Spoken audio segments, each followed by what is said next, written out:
Hi சாசியம் star viewers. போன video 6 house பற்றின ஒரு வீடியோவாக இருந்தது. அந்த வீடியோவில் 6 ஹவுஸ்னால் என்ன, அது ஏன் முக்கியம், அதிலிருந்து என்னென்ன விஷயங்கள் பார்க்கலாம், ஒரு தனிநபர் லக்னத்துக்கு அந்த 6 ஹவுஸை வச்சு என்னென்ன கணிக்கலாம், அந்த 6ஆம் இடம் என்பது எந்த ராசியாக விழுந்தால் என்னென்ன கணிக்க முடியும், என்னென்ன பலன் எடுக்க முடியும்னு ஒரு சின்னதாக ஒரு கண்டென்ட் பார்த்தோம். இந்த வீடியோவில் பார்த்தீங்கன்னா நம்ம செவ்வாய் பற்றி பார்க்க போகிறோம். அதாவது அந்த 6th ஹவுஸோட ஒன் ஆஃப் தி காரகா அப்படின்னு சொல்லக்கூடிய செவ்வாய் பகவானை பற்றின வீடியோ இது. அப்போது செவ்வாய் அப்படின்னு எடுத்துக்கிட்டாலே முதல்ல ஞாபகத்துக்கு வருது மேஷம், அப்புறம் விருச்சிகம். ஏன்னா இந்த 2 வீட்டுக்கான அதிபதி தான் செவ்வாய். ஸோ மேஷத்தின் அதிபதி செவ்வாய், விருச்சிகத்தின் அதிபதி செவ்வாய். இந்த செவ்வாய் பகவான் எங்கே உச்சம் ஆகிறாரு அப்படின்னு பார்த்தீங்கன்னா மகர வீட்டில் உச்சம் ஆவார். அதே சமயம் இந்த செவ்வாய் பகவான் எங்கே நீசம் ஆவார் அப்படின்னு பார்த்தீங்கன்னா கடக வீட்டில் நீசம் ஆவார். அப்போது செவ்வாய்னு எடுத்துக்கிட்டாலே முதல்ல ஞாபகத்துக்கு வருது மேஷம், அடுத்தது விருச்சிகம், அடுத்தது உச்ச வீடுன்னு நம்ம எடுத்துக்கிட்டோம்னா மகரம், நீச வீடுன்னு எடுத்துக்கிட்டால் கடகம். அப்போது இது இந்த 4 வீடு. இந்த 4 வீட்டில் மேஷ வீடு தான் செவ்வாயோட மூலத்திரிகோண வீடு. இதெல்லாம் பேசிக். அப்போது செவ்வாய் எதுக்கு இப்போ நம்ம சொல்லிட்டோம், முதல் வீடு மேஷம், 8ஆம் வீடு விருச்சிகம். அப்போது எந்த ஒரு விஷயத்தையும் துவக்க வேண்டும், எந்த ஒரு விஷயத்தையும் ஆரம்பிக்க வேண்டும் அப்படின்னா அங்கே செவ்வாய் பகவானோட அருளும் செவ்வாய் பகவானோட உதவியும் ஒரு மனிதனுக்கு தேவை. அப்போது நீங்கள் புதுசாக ஒரு விஷயம் தொடங்குறீங்க, புதுசாக ஒரு காரியம் தொடங்குறீங்க, புதுசாக ஒரு நிலம் வாங்குறீங்க, புதுசாக ஒரு வீடு வாங்குறீங்க, இல்லை புதுசாக ஒரு வண்டி வாங்குறீங்க, இல்லை புதுசாக ஒரு வேலைக்கு போகிறீங்க, இல்லை புதுசாக ஒரு விஷயம் வேணும். அப்போது ஒரு தொடக்கம், ஒரு புது விஷயம், ஒரு புது ஆரம்பம் அப்படின்னு எடுத்துக்கிட்டாலே அந்த இடத்துல செவ்வாய் பகவான் உள்ளே வந்துடுவார். செவ்வாய் பகவானோட அருள் தேவை. அப்போது இந்த மேஷம் என்ற பாவத்தில் தசாபுத்தி நடக்கும் போது, இல்லை அந்தரம் நடக்கும் போது, இல்லை சூட்சம் நடக்கும் போது, இந்த மேஷம் என்ற பாவத்தில் ஒரு கிரகம் இருந்து செயல்பட்டார்னா அந்த காலகட்டத்தில் ஜாதகர் பார்த்திங்கன்னா ஒரு புது விஷயத்தை தொடங்குவார், இல்லை ஒரு புது விஷயத்தை ஆரம்பிக்க நேரிடுவார்.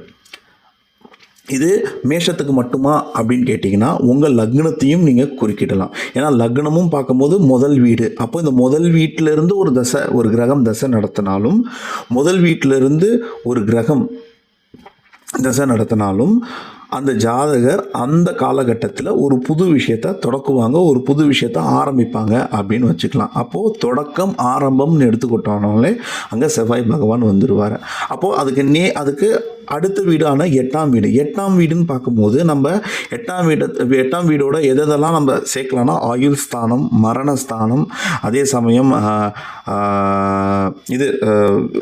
இது கழிப்பறை, முடிவு, இது எல்லாத்தையுமே நம்ம செவ்வாயோட ஒப்பிடலாம். லக்னத்தில் செவ்வாய் எப்படி ஒரு விஷயத்தை ஆரம்பிக்க அந்த எனர்ஜி, அந்த ஆற்றல் தேவையோ, அதே சமயம் 8ஆம் பாவத்தில் செவ்வாய் என்ன பண்ணுவார்னா ஃபைட் ஃபார் தி சர்வைவல். அதனால தான் 8ஆம் பாவத்தில் செவ்வாய். 8ஆம் பாவத்தில் இன்னொரு கிரகமும் இருக்குது. 8ஆம் வீட்டுக்கு அதிபதி இன்னொரு கிரகமும் இருக்குது, அது கேது பகவான். But wheel focus only on the mass. அப்போ 8ஆம் வீட்டில் செவ்வாயோட மெயின் ஒரு போர்ட்ஃபோலியோ இல்லைனா மெயின் ஃபங்க்ஷன் என்னன்னு எடுத்துக்கிட்டோம்னா to fight for the survival. விட்டு கொடுத்துடாமல் முடிஞ்ச அளவுக்கு கடைசி வரைக்கும் போராடுறது தான் செவ்வாய் பகவான். அப்போ இந்த செவ்வாய் பகவானுக்கு வேறு என்ன ஃபங்க்ஷன் இருக்குது அப்படின்னு பார்த்தீங்கன்னா, செவ்வாய் பகவான் அடிப்படையிலேயே எப்போ செயல்படுவார்னா எப்பப்பெல்லாம் எமர்ஜென்சி அப்படின்ற ஒரு சுச்சுவேஷன் வருதோ அப்போ தான் செயல்படுவார். ஓகேங்களா? ஸோ ஃபார் எக்ஸாம்பிள் இப்போ செவ்வாய் போலீஸோட நம்ம ஒப்பிடுவோம். அப்போ போலீஸ்ன்னு எடுத்துக்கிட்டால் எப்போ போலீஸோட தேவை நமக்கு தேவைப்படும்? ஒரு ஆத்திர அவசரத்துக்கு, ஒரு எமர்ஜென்சி, ஒரு இக்கட்டான சூழ்நிலை அப்படின்னு வரும்போது நம்மளுக்கு செவ்வாய் அந்த இடத்துல போலீஸோட உதவி தேவைப்படும். அதுதான் செவ்வாய். அப்போ 3ஆம் வீட்டுக்கான காரகம் அதாவது சகோதரம், அதுக்கப்புறமா நெருங்கிய உறவினர்கள், இல்லை நெய்பர்ஸ் அப்படின்னு சொல்லக்கூடிய அந்த 3ஆம் பாவமும் செவ்வாய் பகவான் தான்.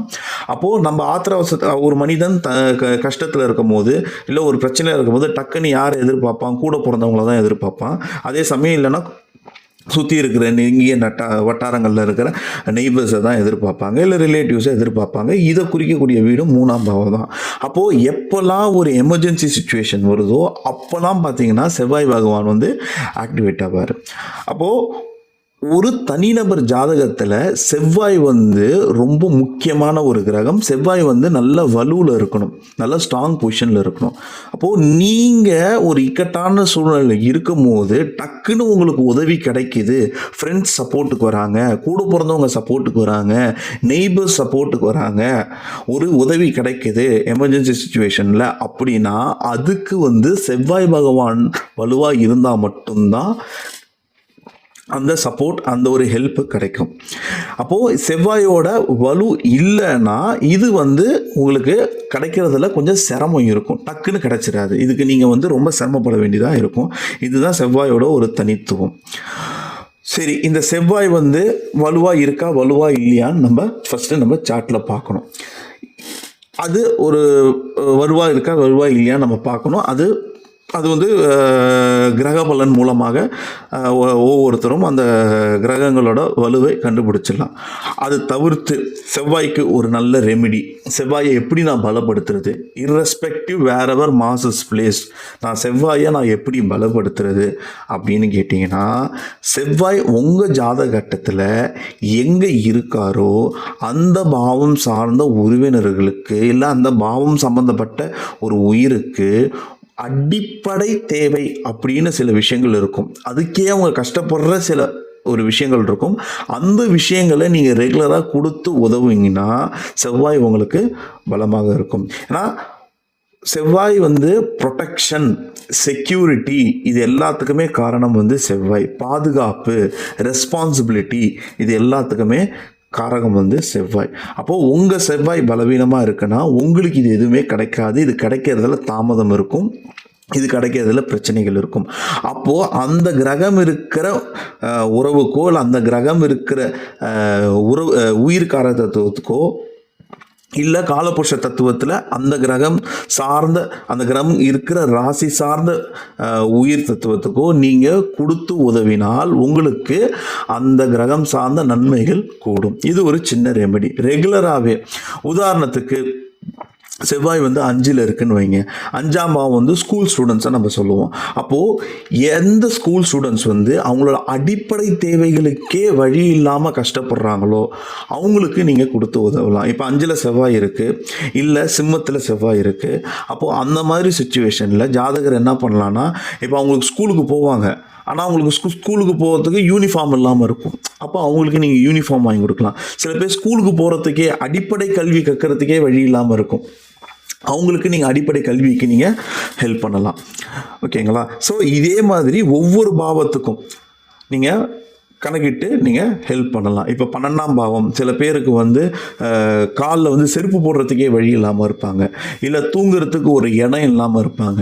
ஆனால் தூங்குவாங்க, அவங்களுக்கு போத்திக்கிறதுக்கு பெட்ஷீட் இருக்காது, இல்லை ஒரு சின்னதாக ஒரு கூடாரம் மாதிரி இருக்காது, கொசுக்கடியில் தவிப்பாங்க. ஸோ த பேசிக் அம்யூனிட்டிஸ், என்ன சொல்கிறது, ரொம்ப அவசியமான பொருட்கள் ஒன்று அப்படின்னு சில பொருட்கள் இருக்கும், அது கூட இல்லாமல் கஷ்டப்படுவாங்க. ஸோ அது என்னன்னு பார்த்து அதை நம்ம ரெகுலராக நம்ம வந்து டொனேட் பண்ணிட்டு வந்தாலே நம்மளால் முடிஞ்ச அளவுக்கு, அதாவது இங்கே டொனேஷன் வரும்போது நீங்கள் முக்கியமாக மைண்டில் வச்சுக்க வேண்டியது என்னன்னா, த இன்டென்ஷன். ஜஸ்ட் பிகாஸ் நம்ம கிட்ட பொருள் இருக்கிறதுனால, இருக்கிற பொருள்லாம் தூக்கி கொடுக்கறதுனால நம்ம பிரச்சனைகள்லாம் சால்வ் ஆகிடுமா பார்த்தீங்கன்னா அப்படி கிடையாது. த இன்டென்ஷன், முதல்ல உங்கள் மனதளவில் அந்த கொடுக்கணுன்ற அந்த எண்ணம் வரணும், உதவணுன்ற அந்த எண்ணம் வரணும். அப்படி அந்த எண்ணம் வரும்போது நீங்களாக போய் கடையில் ஏறி இறங்கி அந்த பொருளை வாங்கி, இல்லை உங்கள்கிட்ட இருக்கிற பொருளை தேடி எந்த பொருளை கொடுக்கலான்னு நீங்கள், லைக் பழைய பொருள், சில பொருள் யூஸ் பண்ணாமல் இருக்கும், அதுலேருந்து ஒரு சில பொருள் நீங்கள் கொடுக்கலான்னு நினைக்கலாம். அப்படி இருக்கிற பொருளை நீங்களாக உங்கள் கையால் கொடுக்கும் போது அது வந்து பல மடங்கு உங்களுக்கு சாதகமாக வேலை செய்யும். அதாவது ஒரு விஷயம் யோசிச்சுக்கோங்க, ஒவ்வொரு விஷயமுமே நமக்கு யாராச்சும் கொடுக்குறாங்க. அன்பு நமக்கு நம்ம அம்மா கொடுக்குறாங்க, வழிகாட்டுதல் குரு கொடுக்குறாங்க, அப்பா நமக்கு கொடுக்குறாங்க, சப்போர்ட் வந்து அப்பா நமக்கு கொடுக்குறாங்க, கல்வி இன்னொருத்தவங்க நம்மளுக்கு கொடுக்குறாங்க, வேலை இன்னொருத்தவங்க நமக்கு கொடுக்குறாங்க. அதே சமயம் பணம், வருமானம்ன்றது வந்து இன்னொருத்தங்கள்ட்ட இருந்து நம்ம வாங்குகிற விஷயம். நமக்கு சுவாசிக்கிற மூச்சு பார்த்திங்கன்னா இந்த பிரபஞ்சம் இந்த இந்த மரம் செடி கொடி இது நமக்கு கொடுக்குது. ஸோ நம்ம எல்லாமே அப்சர்வ் பண்ணுறோம், நம்ம எல்லாமே வாங்கிக்கிறோம். பட் இன் ரிட்டன் நம்ம இந்த சமுதாயத்துக்கோ இல்லை இந்த பிரபஞ்சத்துக்கோ இல்லை நம்மளை சுற்றி இருக்கிற இந்த இயற்கைக்கோ நம்ம என்ன கொடுக்குறோம் அப்படின்ற ஒரு விஷயம் இருக்குது. ஓகேங்களா? ஸோ என்னன்னைக்கு நம்மளால் முடிஞ்ச சில விஷயங்களை நம்ம கொடுத்துக்கிட்டே இருக்கணும். அந்த கொடுக்குறோன்ற எண்ணம் தான் ரொம்ப முக்கியம். அதாவது நான் இவ்வளோ கொடுத்தேன் அவ்வளோ கொடுத்தோன்றதை விட நீங்கள் எவ்வளோ ஆத்மார்த்தமாக உங்களால் முடிஞ்சதை நீங்கள் எவ்வளோ கொடுக்குறீங்கன்றதை பொறுத்து தான் அந்த கிரகம் உங்களுக்கு சாதகமாகவோ பாதகமாகவோ வேலை செய்யும். ஜஸ்ட் பிகாஸ் நான் கொடுத்துட்டேன் எனக்கு சாதகமாக வேலை செய்யுமானா வேலை செய்யாது. அந்த சப்கான்ஷியஸ் லெவலில் அந்த உங்கள் தாட் ப்ராசஸ் அந்த ஒயரிங் வந்து உங்களுக்கு மாறணும். That should be change. அந்த சேஞ்சை நீங்கள் உணரணும்.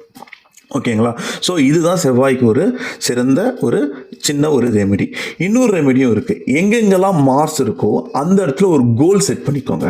ஏன்னா Mars needs a focus, Mars needs a goal. இப்போ எப்படி போலீஸ்க்கு வந்து ஒரு டாஸ்க் இருந்துக்கிட்டே இருக்கணும். இங்கே ஒரு டாஸ்க் இருக்குது, அங்கே ஒரு டாஸ்க் இருக்குது, அங்கே போங்க அந்த கேஸை சால்வ் பண்ணுங்கள், இங்கே போங்க இந்த கேஸ் சால்வ் பண்ணுங்கள், நான் உங்களுக்கு குதிரைக்கு கடிவாளம் கட்டின மாதிரி அவங்க ஓடிக்கிட்டே இருப்பாங்களோ அந்த மாதிரி மார்ஸுக்கு வந்து ஒரு டார்கெட் இருக்கணும். இப்போ நீங்கள் ஜென்ரலாகவே பார்த்தீங்கன்னா இப்போ பாடி பில்டர்லாம் பார்த்தீங்கன்னா நான் வந்து இத்தனை நாட்களில் நான் இவ்வளோ கிலோ குறைக்கணும், அப்போ தான் நான் இந்த காம்படிஷனில் ஜாயின் பண்ண முடியும், இந்த டைட்டிலில் நான் வந்து வின் பண்ண முடியும்னு ஒரு டார்கெட்டில் தே வில் பி ரன்னிங். இப்போ சேல்ஸ் பார்த்தீங்கன்னா அவங்களுக்கு ஒரு டார்கெட் இருக்கும், மார்க்கெட்டிங் பார்த்தீங்கன்னா அவங்களுக்கு ஒரு டார்கெட் இருக்கும். அந்த மாதிரி மார்ஸுக்கு வந்து எப்போவுமே ஒரு டார்கெட் வேணும், ஒரு கோல் வேணும், ஒரு ஃபோக்கஸ் வேணும். அப்போ தான் அந்த மார்ஸ் வந்து அந்த எனர்ஜி வந்து உங்களுக்கு வந்து சரிவர செயல்படும். அப்போ உங்களுக்கு மார்ஸ் வந்து உங்களுக்கு வீக்காக இருக்குது, உங்களுக்கு கரெக்டாக செயல்பட முடியல அப்படின்ற ஒரு ஃபீலிங் இருந்ததுன்னா, இல்லை கிரகம் பலம் பார்க்க முடியும்னா அந்த கிரக பலம் பார்த்து உங்களுக்கு மார்ஸோட பலம் வந்து கம்மியாக இருக்குது அப்படின்னு நினச்சிங்கன்னா, மார்ஸ் வந்து எந்தெந்த வீட்டிலாம் இருக்கோ, தட் மீன்ஸ் உங்கள் லக்னத்துக்கு எந்த வீட்டில் இருக்கோ அந்த வீடு சார்ந்து ஒரு கோல் செட் பண்ணுங்கள். அந்த கோலை செட் பண்ணி அந்த கோல் பற்றின தாட் ப்ராசஸ் கொண்டு வந்துக்கிட்டே இருங்க. அதை பற்றின நினைவு நீங்கள் கொண்டு வந்துக்கிட்டே இருந்து அதுக்காக நீங்கள் ஒர்க் பண்ணிகிட்டே இருந்தீங்கனாலும் அந்த மாஸ் வந்து உங்களுக்கு பாசிட்டிவாக வேலை செய்யும். உதாரணத்துக்கு உங்களுக்கு 2ல் மாஸ் இருக்குன்னா, நான் இவ்வளோ வெல்த் சேர்க்கணும், இல்லை என் ஃபேமிலிக்காக நான் இவ்வளோ டைம் ஸ்பெண்ட் பண்ணணும், இல்லை என் ஃபேமிலிக்காக நான் இது பண்ணணும் அப்படின்னு ஒரு கோல் செட் பண்ணுங்கள். இல்லை 11th ஹவுஸில் மாஸ் இருக்குது அப்படின்னா, நான் இவ்வளோ வருமானம் என்னோட இன்கம் வந்து இப்போ இங்கே இருக்கிற இன்கம் இங்கே உயரணும், எனக்கு அடுத்த ஒரு வருஷத்தில் வந்து இவ்வளோ பர்சன்டேஜ் என் இன்கம் வந்து இன்க்ரீஸ் ஆகும் அப்படின்ற ஒரு கோல் செட் பண்ணிங்கன்னா மார்ஸ் வந்து உங்களுக்கு பாசிட்டிவாக ஆக்டிவேட் ஆகும். இன்னொரு விஷயம், மார்ஸுக்கு என்ன பண்ணலான்னா தொடர்ந்து ஒரு 21 days அந்த ஒரு குறிப்பிட்ட நாட்களில் ரெகுலராக ஆன் டெய்லி பேசிஸ் நீங்கள் வந்து ஒன்று கந்த சஷ்டி கவசம் சொல்லிட்டு வரலாம், இல்லை ஹனுமான் சாலிசா சொல்லிட்டு வரலாம், இல்லை எவ்ரி டியூஸ்டே நீங்கள் ஹனுமான் கோயிலுக்கோ இல்லை நீங்கள் வந்து முருகன் கோயிலுக்கோ நீங்கள் போய் வழிபட்டு வர்றது உங்களுக்கு மார்ஸை வந்து பலப்படுத்தும். ஓகேங்களா? ஸோ பேசிக்காக அந்த 2 தெய்வம் தான். மார்ஸ்ன்னு எடுத்துக்கிட்டோன்னா நீங்கள் எல்லா உக்ர தெய்வங்களும் நீங்கள் எடுத்துக்கலாம், காளி வழிபாடு எல்லாமே எடுத்துக்கலாம். பட் பேசிக்காக பார்த்தீங்கன்னா இந்த 2 தெய்வங்கள் தான். ஒன்று வந்து ஹனுமான், ஒன்று வந்து இந்த பக்கம் வந்து முருகர் வழிபாடு. ஸோ இவங்க 2 பேர்த்தையும் நீங்கள் வந்து எந்த அளவுக்கு நீங்கள் ரெகுலராக நீங்கள் வந்து ஆத்மார்த்தமாக நீங்கள் ப்ரே பண்ணிவிட்டு அவங்களோட ஸ்லோகம் சொல்லிக்கிட்டு அவங்கள நீங்கள் வந்து வழிபட்டுட்டு வரீங்களோ அந்த அளவுக்கு மாஸ் வந்து உங்களுக்கு பாசிட்டிவாக ஆக்டிவேட் ஆகும். ஸோ இதுதான் மாஸ் பற்றின கண்டென்ட் இன்றைக்கி. So will see like going head. So ஒவ்வொரு பிளானட்ஸ் பற்றினும் அந்த ஒரு பிளானட்ஸ் பற்றி அந்த பிளானட்ஸ் வச்சு என்னென்ன எப்படி ப்ரெடிக்ட் பண்ணலாம், அதுக்கு என்னென்ன சின்ன சின்ன ரெமிடிஸ் நம்ம பண்ணலாம் அப்படின்றத நம்ம ஒவ்வொரு வீடியோவாக பார்ப்போம். So thank you. This is astro Santhosh. உங்களுக்கு இந்த கண்டென்ட் பிடிச்சிருந்ததா லைக் பண்ணுங்கள், சப்ஸ்கிரைப் பண்ணுங்கள்.